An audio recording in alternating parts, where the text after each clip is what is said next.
Corporal Thomas Uren was born in Clerkenwell and lived at several Islington addresses, including the Essex Road. He joined the Islington's Own battalion of the Middlesex Regiment.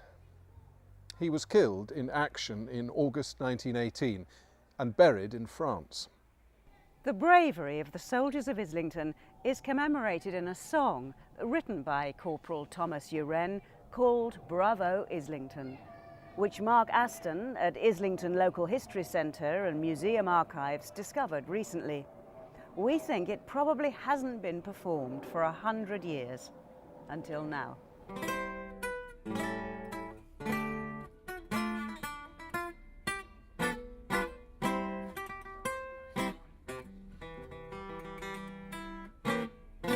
We have songs galore about the British Army, which are sung in praise of British bravery, and our sailors who today keep this German fleet at bay prove that we are still the mistress of the sea. I'm Claire Norburn. I'm Artistic Director of the Stroud Green Festival, and I've been running this project which has been looking at the First World War in Haringey and Islington.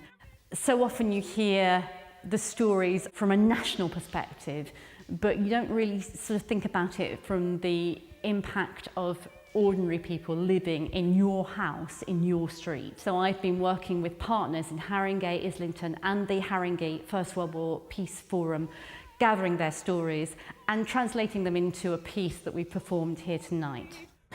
Laugh at German bluff and brag, the die-hard brand, the finest in The Heritage Lottery Fund have enabled this project to take place, and that's funding that comes from sales of the National Lottery tickets. So people who have bought tickets have actually enabled this kind of project, and not just this project but many other projects like it, to take place. And that's really why I think this project matters, because it's actually kind of reflecting the views of everybody, people who are ordinary, who lived in ordinary houses and ordinary streets in London. It was very, very moving, and it was just having such local,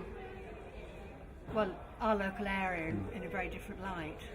I'm speaking very personally because I was extremely moved by this evening.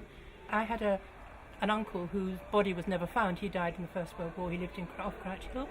He hasn't been remembered till tonight.